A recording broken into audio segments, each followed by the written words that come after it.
et je vais assurer l'animation de cette séance avec Laetitia Picard qui est à mes côtés. Alors, tout en vous adressant mes meilleurs vœux pour 2024 au nom de l'équipe Grand Genève, je vous souhaite la bienvenue dans ce webinaire qui est le premier d'une série de webinaires qui vont se dérouler tout au long de l'année 2024. Avec donc ce premier webinaire qui est destiné à présenter le forum d'agglomération. Alors, je vais d'abord rappeler que ce cycle de webinaires est destiné à vous faire mieux appréhender le fonctionnement du Grand Genève, ses enjeux, ses mécanismes, et qu'il est principalement adressé aux élus et aux membres des administrations et structures qui composent le Grand Genève. Alors, on est content de vous voir nombreux aujourd'hui pour débuter ce cycle. Alors, on a le sujet, donc le forum d'agglomération. Quelle est son utilité? Nous avons plusieurs intervenants pour présenter le forum d'agglomération. Monsieur Claude Farine, président du forum d'agglomération, et qui sera accompagné de 3 collègues membres du bureau du forum, que sont Monsieur Olivier Dufour, Madame Nathalie Hardine et Monsieur Jean-Michel Thénard. Alors, je vais rappeler un peu les règles du jeu sur le déroulement de ce webinaire. On va avoir une première présentation qui va être faite par Monsieur Farine et Monsieur Dufour pendant environ 20 à 30 minutes.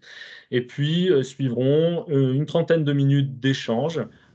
Et promis, on vous libère comme prévu avant 14 heures. Alors, sur les aspects un peu pratiques, dès que nous allons débuter cette séance, vous allez pouvoir poser, on vous invite en fait à poser des questions qu'on reprendra lors de la phase d'échange. Alors, ces questions, vous les posez en fait dans le chat. Vous avez une petite fenêtre conversation sur votre interface et vous pouvez poser des questions dès maintenant, voire plus tard. On les reprendra lors des échanges.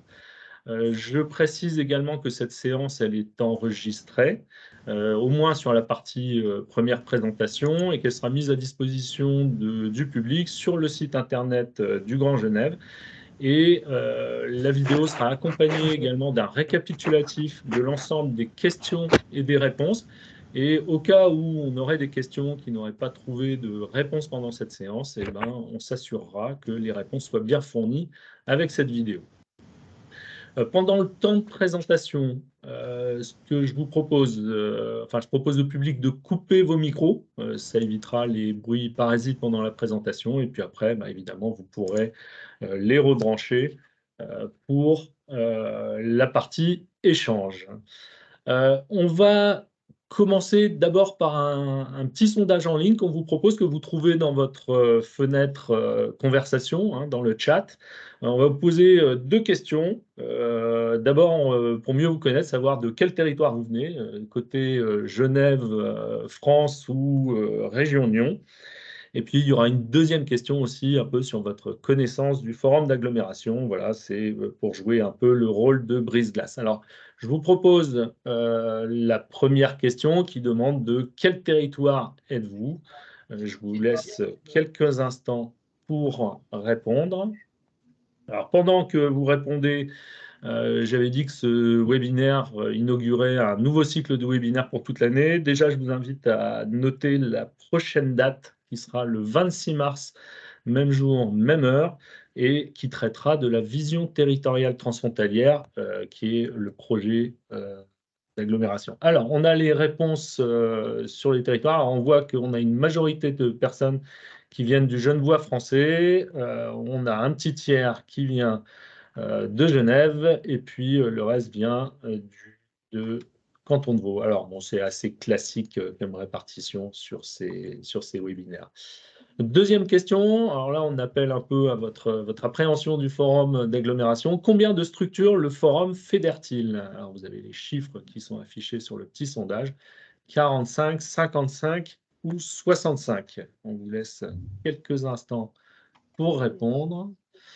Et la majorité d'entre vous a raison. Effectivement, le forum d'agglomération représente environ 65 associations sur le territoire franco-valdo-genevois. Ça donne une idée un peu du poids et de la représentation que peut avoir le forum d'agglomération. Voilà, je vais céder la parole à Monsieur Farine. Donc, on a une présentation en deux temps, hein. D'abord Monsieur Farine, puis ensuite Monsieur Dufour. Et puis, à l'issue de leur présentation, je reprendrai la main pour l'animation de la partie échange et questions. Monsieur Farine, je vous laisse la parole. Bonjour à toutes et à tous. Nous sommes très heureux de voir que notre webinaire suscite l'intérêt dans le Grand Genève. En tant que président du Forum d'agglomération, je vais introduire ce premier webinaire. Mais je suis d'autant plus heureux de votre intérêt que nous avons fêté l'an dernier les 10 ans du Forum d'agglomération. Alors, qu'est-ce que c'est que le Forum? Disons tout d'abord qu'il rassemble plus de 60 associations, organisations, institutions, 63 exactement, tant françaises que suisses. Elles viennent donc de tout le territoire du Grand Genève. Elles sont réparties en 3 collèges, le collège économie, le collège social et culturel et le collège environnement et mobilité. Le forum est animé par un bureau de 6 personnes, dont vous avez les binettes sur la photo devant vous, issus de 3 collèges, des 3 collèges. Et la délégation qui m'accompagne en est une belle illustration. Nathalie Hardine, qui vient de la Chambre de commerce et de l'industrie, et Olivier Dufour, du club en fauteuil roulant son Genevois, Jean-Michel Thénard, de l'Institut scientifique européen et français, et je suis moi-même nyonnais, donc vaudois, et je représente l'association Transport et Environnement, ATE, section vaudoise. Le forum a pour vocation de s'occuper de la qualité de vie de tous les habitants et les habitantes de ce grand territoire. Il souhaite porter la dimension humaine de l'agglomération. Vous allez le constater par la variété des sujets traités. Ces derniers ne concernent pas seulement l'aménagement du territoire, dont on parle beaucoup, mais aussi bien de la vie quotidienne, citoyenne, la vie de tous les jours. Quel est donc le rôle du forum? C'est d'abord de réunir des habitants et des habitantes des parties françaises et suisses pour construire ce territoire de plus d'1 million d'habitants. La structure est simple, des assemblées chaque 2 à 3 mois et du travail en commission. Il s'agit de travailler sur les questions qui préoccupent les entités membres, qu'on appelle des autosaisines, c'est-à-dire des commissions décidées par le forum. Il s'agit donc d'approfondir un sujet. Comment? En procédant à des auditions liées au sujet traité avec des responsables politiques, des responsables administratifs, des spécialistes, peut-être des responsables d'associations également. Puis de faire la synthèse et d'interpeller l'exécutif à partir des conclusions et des recommandations proposées par la commission dédiée et approuvées par l'Assemblée. Par exemple, nous traitons actuellement de la gouvernance du Grand Genève ou, en d'autres termes, comment faire participer les habitantes et les habitants à l'avenir de ce grand territoire. C'est une question centrale, complexe, vous en conviendrez, on y reviendra. Mais nous devons aussi répondre à des questions que nous demande d'approfondir le JLCT à travers des saisines. Il y a les projets d'agglomération, mais aussi d'autres questions plus complexes comme la cohésion sociale. Enfin, vous les découvrirez tout à l'heure. À travers ce travail, un réseau se crée, des gens se fédèrent. Le forum est donc un lieu de discussion, un lieu de débat, et à travers les sujets qu'il traite, il peut également être un outil de promotion du Grand Genève en direction des habitants. Par son existence et son travail et par les questions qu'il pose, le forum d'agglomération contribue donc ainsi à sa manière à la construction du Grand Genève. Il participe d'ailleurs aux assemblées du GLCT comme observateur et à certains de ses travaux. Par exemple, la grande réflexion actuelle sur le Grand Genève en transition, qu'on pourrait formuler par comment redessiner notre territoire, comment le réorganiser en tenant compte de la menace climatique et, dans ce nouveau cadre, comment promouvoir, par exemple, une agriculture plus durable ou encore comment organiser une mobilité décarbonée, etc., etc. Vous avez dans cette nouvelle slide 7 des 10 saisines pour lesquelles le GLCT a sollicité l'avis du Forum depuis 2013. Elles ont toutes fait l'objet d'un rapport auquel l'exécutif du Grand Genève a répondu en principe dans les mois qui ont suivi. Quand on regarde les sujets qu'a traités le Forum, les réflexions qu'il a menées, on constate qu'il y a eu une évolution importante dans le dialogue avec cet exécutif. Les échanges ont peu à peu permis au Forum d'agglomération de mieux faire entendre la voix de la société civile et surtout de demander qu'elle soit prise en compte. C'est ce qui s'est passé pour les projets d'agglomération dont on parle beaucoup puisqu'ils reviennent tous les 4 ans. Dans le cadre du PA4 en 2020-2021, le Forum a pu ajouter sa contribution à la présentation des mesures soumises à Berne. Il en a aussi profité pour réfléchir au mode de fonctionnement du GLCT. Dans un rapport qu'il a rédigé, il a ainsi, je cite, « constaté les limites de la gouvernance actuelle du Grand Genève, tant au sujet du suivi des décisions prises, par exemple, quand une décision a été prise, comment est-elle vraiment réalisée, ou en ce qui concerne le développement d'une stratégie pour susciter l'intérêt citoyen dans la population. Là, vous en conviendrez, tout reste à faire. Le dossier des projets d'agglomération est d'ailleurs un enjeu très important du point de vue financier. Pour le PA4, le soutien de Berne aux mesures acceptées, qui toucheront donc la France et la Suisse, représente un appui de plus de 140 millions de francs suisses. La capacité de proposition apparaît encore plus clairement dans le cadre des autosaisines du Forum, c'est-à-dire à propos des sujets dont s'est saisi lui-même le Forum d'agglomération. L'autosaisine sur la mobilité douce en 2019, sur laquelle je reviendrai, a d'ailleurs été saluée par le GLCT comme un travail très approfondi. Une autre démarche visant à définir une stratégie piétonne et d'accessibilité universelle a également permis de faire un grand pas en avant.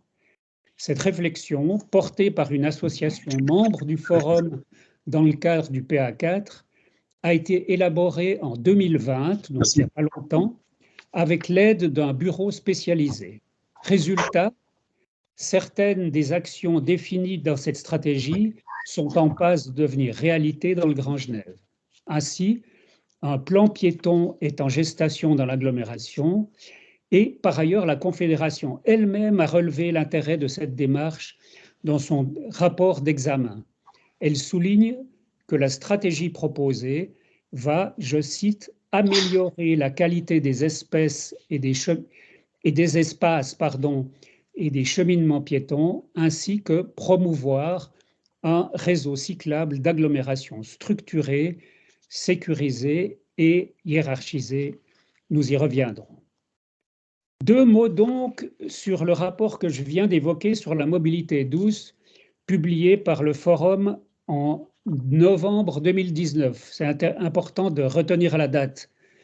Il était intitulé « 5 propositions pour inscrire le vélo et la marche comme mode de transport alternatif dans le Grand Genève ».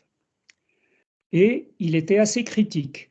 Il constatait l'absence d'une stratégie globale, de priorités, d'objectifs clairs dans ce domaine. Il relevait le peu d'avancées dans le projet de schéma cyclable du Grand Genève qui avait été dessiné en 2014. Quant à la marche, elle n'était que peu évoquée. Dans son rapport, le Forum a donc demandé un développement de l'infrastructure dédiée à la bicyclette et à la marche, une sécurisation des infrastructures, car on le constate, c'est souvent un frein pour les habitants qui souhaiteraient enfourcher le vélo. Enfin, qu'on réfléchisse à un plan piéton dans l'agglomération qui prenne en compte les personnes à mobilité réduite, c'est ce qu'on appelle l'accessibilité universelle, et les personnes en fauteuil roulant. Le Forum dressait aussi la liste de 6 chantiers prioritaires notamment le fameux carrefour Porte de France entre le Cerne et Saint-Genis. Il faut dire que nous étions alors en novembre 2019. Viendra la pandémie en mars 2020 qui va complètement chambouler la donne et mettre le vélo électrique également, et la marche à l'avant de la scène comme un must dans le déplacement de courte distance. Les autorités ont pris conscience du potentiel du vélo à cette occasion, à l'occasion de la pandémie, et ont donné un coup d'accélérateur décisif à cet aspect de la mobilité avec des résultats notables. Le premier signe fort, vous vous en souvenez, a été la création de pistes Covid dans le canton de Genève, à Genève surtout, et dans d'autres cantons comme le canton de Vaud, du jour au lendemain, mobilisant ainsi des voies dédiées à la voiture jusqu'ici.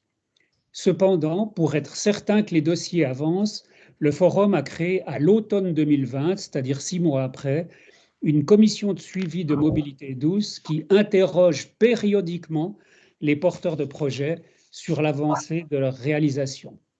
Voilà, j'ai fait le tour pour ma part.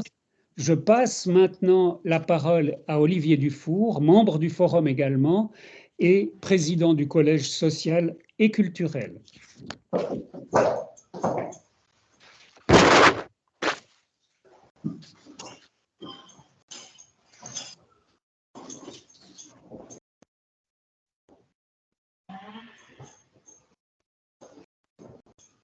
Alors, je pense que votre micro, il est coupé, Olivier.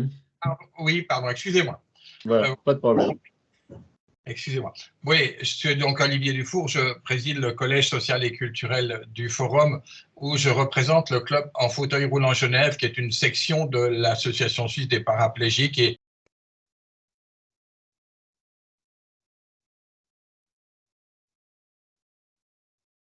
Alors, vous avez perdu une nouvelle fois, Olivier, là, je crains. Bah, je ne vais pas toucher mon truc là. Voilà. Je vous laisse poursuivre. J'ai enlevé mon curseur du micro. J'interviens maintenant car c'est au nom de l'association que je représente, donc le club fauteuil roulant Genève, que la démarche sur la stratégie piétonne a été initiée dans le cadre des travaux d'élaboration du PA4. Et elle fait suite, cette réflexion, bien sûr, à ce que vient de vous évoquer Claude Farine sur l'importance de la marche qui était mise en évidence par le rapport sur la mobilité douce.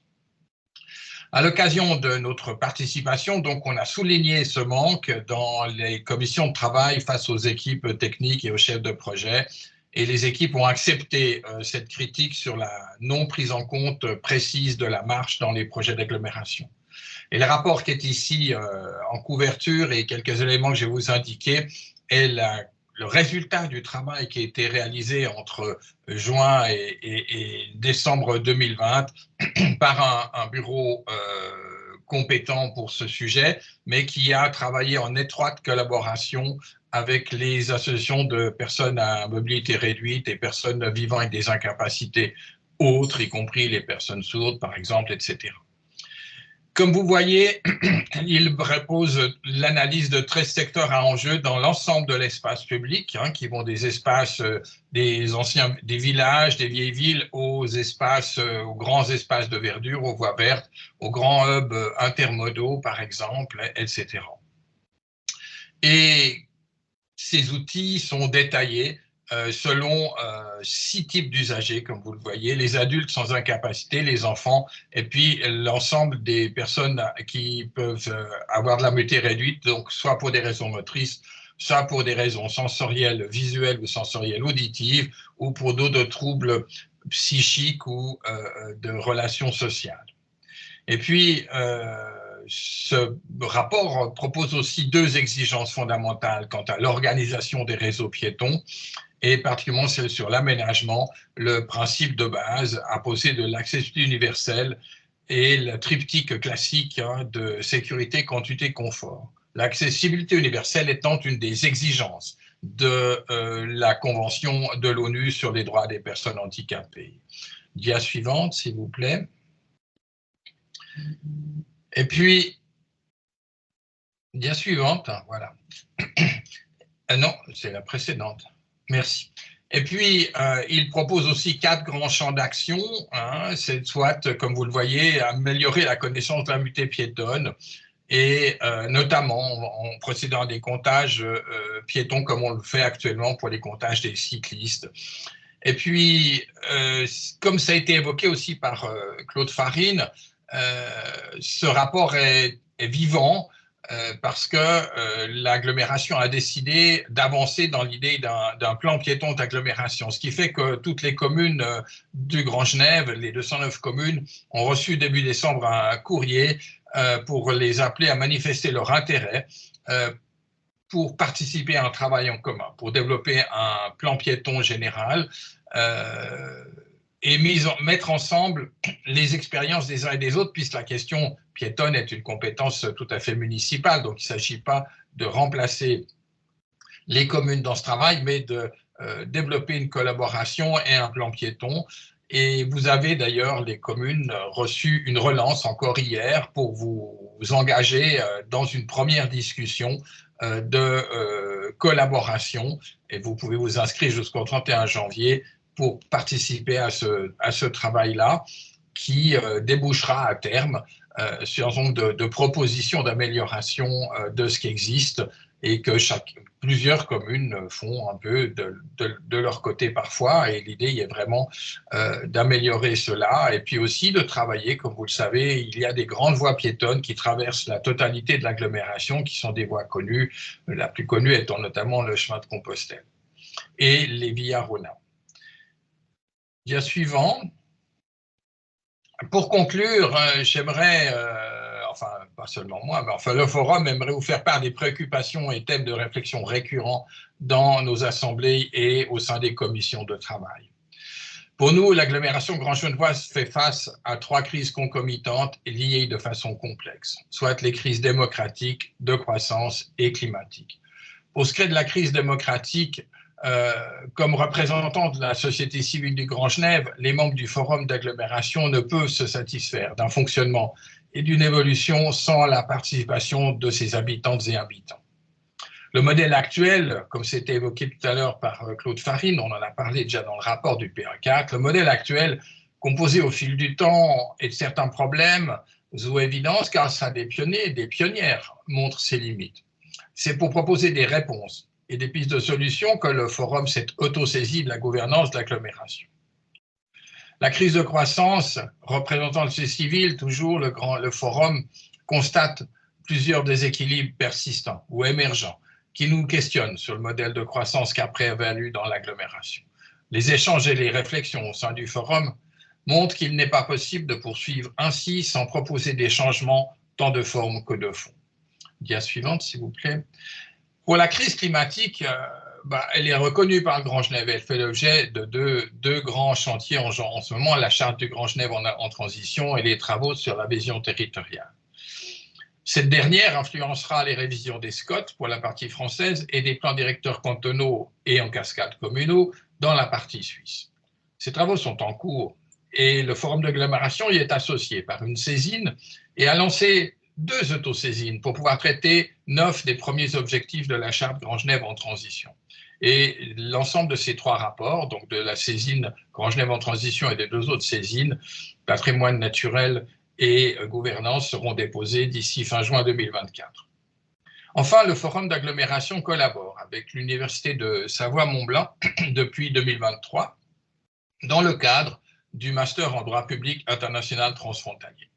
C'est dans le cadre d'un séminaire animé par des membres du forum que nous avons pu faire préciser en quoi et comment le nouveau droit français dit loi 3DS peut concourir à la dynamique transfrontalière. Un premier rapport nous a été fait par les étudiants du master et nous continuerons ce travail au cours du premier trimestre 2024, puis en 2025 et les années suivantes pour développer une collaboration avec les filières universitaires. Et parce que nous estimons que c'est aussi une occasion peut-être de développer de la recherche appliquée sur le fonctionnement ou le développement de l'agglomération. Il ressort pour nous qu'il serait fort utile qu'au moins les membres des 3 équipes du Grand Genève soient largement informés des bases et des évolutions législatives et réglementaires de leurs voisins, particulièrement celles qui concernent la collaboration et la construction d'une agglomération de communes qui sont traversées par une couture, la frontière, comme le disait Édouard Glissant. Et maintenant, je vais redonner la parole à Thomas Linchet pour la dernière partie de notre rencontre. Merci Olivier, merci à Claude pour cette présentation. On va rentrer dans un temps d'échange. On a déjà noté quelques questions. Avant d'entrer vraiment dans le jeu des questions-réponses, on voulait vous proposer un petit sondage en ligne qui va se présenter sous forme d'un nuage de mots. Vous allez voir dans le chat, là, dans la fenêtre de chat, on va vous demander un peu de quel sujet, selon vous, devrait s'emparer le forum d'agglomération. Quels sont, selon vous, les sujets prioritaires? Alors, ça peut être en lien avec ce qui a été exposé, ou alors ça peut être également des termes qui n'ont pas été évoqués pendant cette présentation et vous estimez qu'ils méritent l'attention du forum d'agglomération. Je vais vous laisser répondre dans la fenêtre de chat, hein, et puis pendant que vous répondez, voilà, on vous met un peu une diapo qui récapitule hein, ce qu'il y a à retenir pour cette présentation du forum d'agglomération. Donc, bon, on a une porte ouverte hein, pour les associations et la représentation démocratique du territoire. On rappelle que le forum d'agglomération compte plus de 60 structures, qu'il est aujourd'hui le représentant officiel de la société civile auprès de l'exécutif du Grand Genève. Hein. Alors, il y a d'autres modes on va dire, d'expression de la société civile, mais aujourd'hui, c'est celui qui est reconnu par le Grand Genève. Et il se penche essentiellement sur les recommandations et les pistes d'action en mettant au cœur de la réflexion les habitants de l'agglomération transfrontalière. Je vous donne quelques liens utiles pour compléter ce qui a été dit et ce qui complétera aussi nos échanges. Ces liens, de toute façon, seront disponibles sur la présentation qu'on mettra à disposition dans environ une semaine. Vous avez également une adresse mail de contact au cas où vous auriez des interrogations supplémentaires, complémentaires, ou si vous souhaitiez tout simplement rejoindre le forum d'agglomération, cette adresse mail peut vous être utile. Avant qu'on revienne sur le nuage de mots, je redonne la date du prochain webinaire qui est consacré à la vision territoriale transfrontalière, donc qui sera le 26 mars. Alors, quand on regarde sur ce nuage de mots, on a une vingtaine de réponses là pour l'instant et on voit sortir un premier terme plus gros que les autres qui est le terme salaire, mais aussi identité. Et puis on va retrouver d'autres termes aussi sur la fiscalité, la croissance, les déséquilibres sociaux. L'identité territoriale. Alors, l'identité territoriale, je vous propose peut-être, je vais proposer aux membres du bureau du forum d'agglo peut-être de réagir, puisqu'on voit que c'est ce terme qui ressort le plus, là, identité et cohésion sociale. Si vous souhaitez réagir à chaud, eh bien, c'est le moment.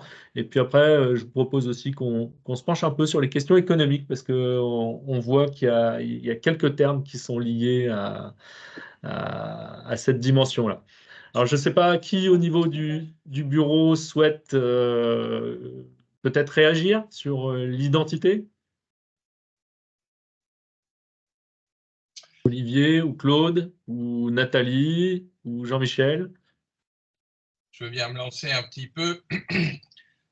Je le ferai un peu en lien avec ma dernière référence à Édouard Glissant, qui a beaucoup travaillé sur ces questions d'identité dans d'autres contextes, mais une des particularités de notre agglomération, si ce n'est d'être sur deux pays, c'est qu'elle est constituée finalement de tas de lieux et d'espaces de sous-régions, entre guillemets, ou de micro-régions qui ont leurs propres histoires et leurs propres affaires et une identité qui est aussi locale. Donc la difficulté, elle est d'arriver à laisser se développer une identité commune.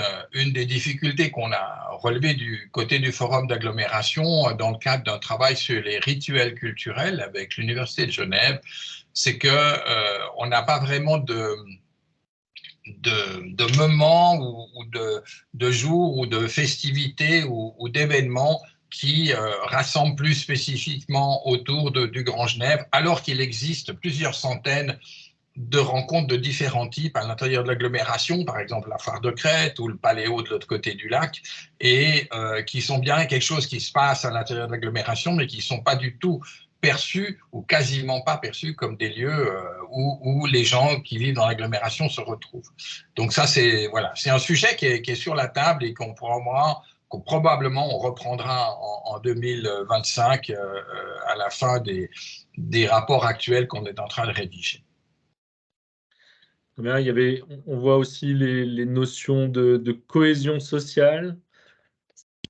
Et puis après, on prendra les questions en soi. Sur la cohésion sociale, peut-être les disparités. Est-ce que quelqu'un au sein du bureau veut rajouter quelque chose sur ces notions de déséquilibre territoriaux?